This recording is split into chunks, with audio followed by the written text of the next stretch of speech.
Assalamualaikum warahmatullahi wabarakatuh.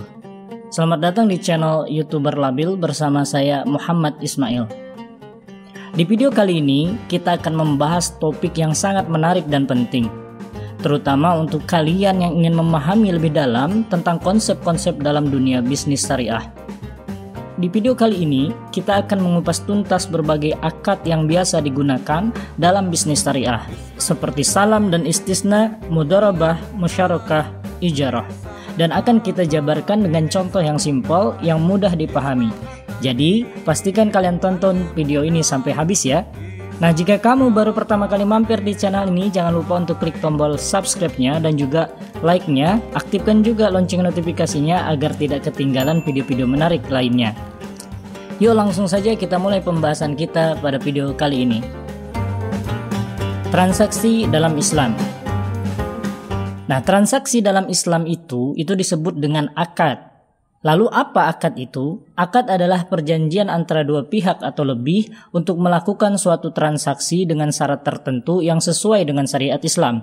Akad dalam Islam memiliki ciri-ciri khas yang mana setiap akad itu harus adil, transparan, tanpa riba, dan tidak melibatkan hal-hal yang merugikan. Akad dalam Islam itu ada banyak jenisnya dan semuanya dirancang untuk menjaga keadilan dan keuntungan yang adil buat semua pihak. Yuk kita bahas satu-satu akad yang paling sering dipakai. Pertama, akad salam dan istisna. Akad salam yaitu transaksi pembelian barang yang belum tersedia dengan pembayaran di muka dan barang diserahkan di kemudian hari. Simpelnya, contohnya misalkan ada Pak Dimas yang punya toko online dan dia mau beli hasil panen dari Bu Fitri, yaitu seorang petani. Nah, karena panennya masih beberapa bulan lagi, Pak Dimas bayar dulu uangnya di muka, dan ini tentunya membantu Bu Fitri dapat modal di awal untuk mengelola kebunnya. Ketika panen tiba, Bu Fitri akan mengirimkan hasil panennya sesuai dengan perjanjian. Nah, poin daripada akad salam itu pertama, pembelian barang yang belum ada dan pembayarannya di muka. Lalu barang diserahkan di kemudian hari sesuai dengan kesepakatan. Biasanya untuk barang itu barang yang bisa diukur, ditimbang, atau ditentukan spesifikasinya. Kemudian akad istisna. Akad ini mirip dengan akad salam tadi, tapi biasanya untuk produknya itu adalah manufaktur atau produk konstruksi. Misalnya, Bu Dinda pengen membeli sebuah meja kostum di sebuah toko furnitur. Lalu dia pesan model dan desain tertentu dan membayar uang muka terlebih dahulu. Lalu tokonya mulai memproduksi sesuai dengan pesanan. Nah, ketika produksi selesai, meja akan dikirimkan ke rumah Bu Dinda. Nah, poinnya daripada akad istisna itu pertama, transaksi pemesanan barang yang memerlukan proses produksi atau bisa disebut dengan custom made. Kemudian pembayaran bisa bertahap sesuai dengan kemajuan produksi, bisa juga di awal atau di tengah sesuai dengan kesepakatan. Kemudian yang kedua, ada yang namanya akad murabahah. Nah, akad murabahah adalah akad jual beli di mana penjual memberitahukan harga pokok barang dan menambahkan margin keuntungan yang disepakati bersama. Biasanya digunakan dalam pembiayaan bank syariah untuk membeli barang konsumtif atau produktif. Contohnya saja, misalkan Pak Rian ingin membeli sebuah laptop di sebuah toko yang harga laptopnya adalah 11 juta. Namun Pak Rian tidak memiliki uang cukup untuk membeli laptop itu secara kontan. Kemudian Pak Rian mendatangi sebuah bank syariah dan melakukan akad murabahah. Pihak bank membeli laptop ke toko tersebut atau di toko lainnya dan pihak bank memberitahu harga beli dari laptop tersebut. Misalkan saja harga yang dibelinya adalah 11 juta. Lalu pihak bank memberitahu kepada Pak Rian tentang harga beli dan memberitahu kepada Pak Rian tentang harga jual dengan margin keuntungan yang telah diketahui oleh Pak Rian. Nah, misalkan pihak bank menjualnya dengan harga 12 juta, jadi ada marginnya 1 juta di situ. Lalu antara Pak Rian dan pihak bank bersepakat melakukan pembayaran, bisa juga dengan diangsur atau dicicil misalkan selama 12 bulan. Jadi Pak Rian mendapatkan barangnya, lalu dia membayar kepada pihak bank dengan harga yang sudah disepakati sebelumnya, yaitu ada margin keuntungan untuk pihak bank, karena memudahkan Pak Rian untuk mendapatkan laptop itu segera. Nah, poin daripada akad ini, pertama, jual beli dengan transparansi. baik dari harga pokok dan margin keuntungannya. Lalu pembeli juga tahu harga asli dan jumlah keuntungan yang diambil oleh penjual. Nah, biasanya dalam pembiayaan syariah, pihak bank membeli barang yang diinginkan nasabah lalu menjualnya kembali dengan margin keuntungannya. Lalu ada akad yang ketiga, namanya akad mudharabah. Nah, akad mudharabah yaitu kerjasama bisnis antara pemilik modal, yang mana pemilik modal ini disebut dengan shahibul mal, dan pengelola usaha yang disebut dengan mudharrib. Nah, keuntungan dibagi sesuai kesepakatan, sementara kerugian ditanggung oleh pemilik modal asalkan tidak ada kelalaian dari pengelola. Contoh simpel dari akad mudharabah, misalkan contoh bisnis rumah makan Padang. Nah, pemilik modal di sini atau shahibul mal taruhlah namanya Pak Budi. Nah, Pak Budi menyediakan modal 1 miliar rupiah untuk membuka rumah makan Padang kepada pengelola usaha nantinya yaitu bernama Bu Aisyah. Nah, kemudian Bu Aisyah ini yang mengelola operasional rumah makan mulai dari pembelian bahan hingga penjualan.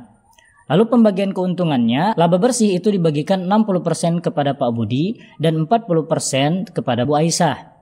Kerugian daripada finansial itu ditanggung oleh Pak Budi, kecuali jika ada kerugian itu disebabkan oleh kelalaian daripada mudharribnya, yaitu di sini Ibu Aisyah. Nah, jangka waktu akad ini berlaku misalkan 2 tahun dengan evaluasi setiap 6 bulan. Nah, ada ketentuan tambahan. Jika dalam jangka waktu akad rumah makan itu berhasil dan Pak Budi ingin melanjutkan investasi, perjanjian dapat diperbaharui dengan kesepakatan kedua belah pihak. Dan juga Ibu Aisyah tadi diharapkan melaporkan kondisi keuangan setiap bulan untuk menjaga transparansi. Nah, akad ini memastikan Bapak Budi berinvestasi sesuai syariah dan Ibu Aisyah menjalankan bisnis dengan transparansi. Adapun poin dari akad mudharabah, yang pertama kerjasama bisnis antara pemilik modal dan pengelola usaha. Keuntungan dibagikan sesuai dengan kesepakatan awal, kerugian ditanggung pemilik modal kecuali ada kelalaian dari pengelola. Lalu mengedepankan kepercayaan antara dua belah pihak, dan juga akad ini sering digunakan dalam investasi syariah atau usaha kecil menengah. Selanjutnya ada yang disebut dengan akad musyarakah. Sesuai dengan namanya, syarokah artinya bermitra. Jadi akad musyarakah ini contohnya seperti ini. Misalkan antara Ibu Aulia dan Ibu Nur, dia melakukan kesepakatan atau bermitra untuk membangun sebuah kedai kopi. Lalu Bu Aulia dan Bu Nur sepakat untuk membuka kedai kopi bersama dengan model musyarakah atau kemitraan modal. Nah, lalu rinciannya modal awal itu misalkan Bu Aulia menyetorkan modal 6 juta rupiah, lalu Ibu Nur menyetorkan modal 4 juta rupiah. Nah, total modal usahanya menjadi 10 juta rupiah. Lalu peran dan tanggung jawabnya masing-masing, misalkan Ibu Aulia bertanggung jawab atas pembelian bahan baku kopi dan peralatan. Lalu Ibu Nur bertanggung jawab misalkan dalam mengelola operasional kedai, mulai dari melayani pelanggan hingga pemasaran. Lalu untuk pembagian keuntungannya, keuntungan itu dibagikan sesuai dengan proporsi daripada modal di awal. Yang mana kalau kita lihat modal di awal itu 6 juta rupiah dari Bu Aulia dan 4 juta rupiah dari Bu Nur. Artinya 60% itu keuntungannya dibagikan kepada Bu Aulia dan 40% sisanya keuntungannya diberikan kepada Ibu Nur. Dan itu pembagian dilakukan setiap bulan, tentunya setelah dikurangi biaya operasional.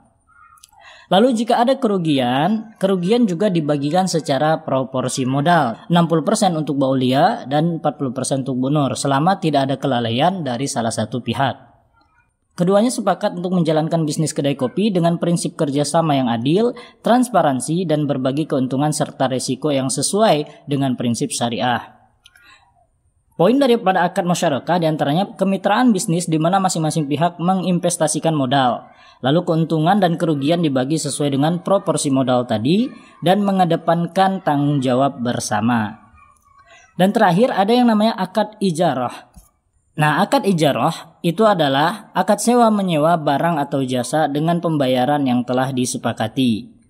Contoh simpelnya akad ijarah misalkan tadi Bu Aulia dan Bu Nur itu ingin menyewa ruko dari Pak Delgi.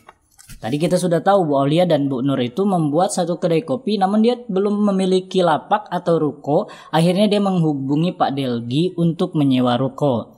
Nah, dalam hal ini mu'jir atau pemilik rukonya itu adalah Pak Delgi, sementara mustajirnya yaitu Bu Aulia dan Ibu Nur. Lalu rincian akadnya, barang yang disewa tadi adalah ruko untuk usaha kedai kopi.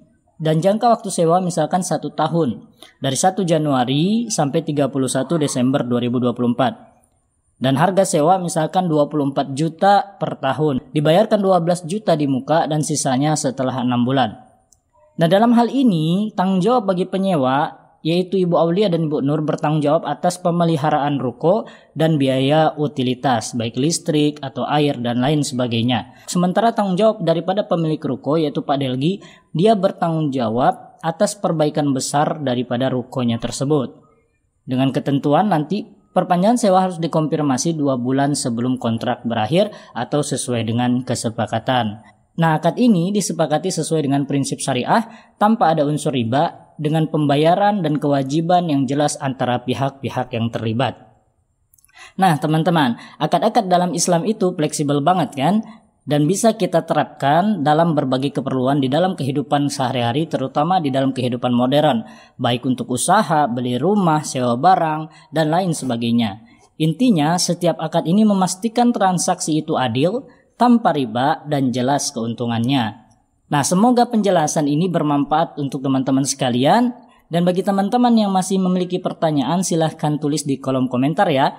Nah, jangan lupa dukung saya dengan klik tombol like, share, dan subscribe untuk video edukasi lainnya. Sampai jumpa di konten berikutnya. Assalamualaikum warahmatullahi wabarakatuh.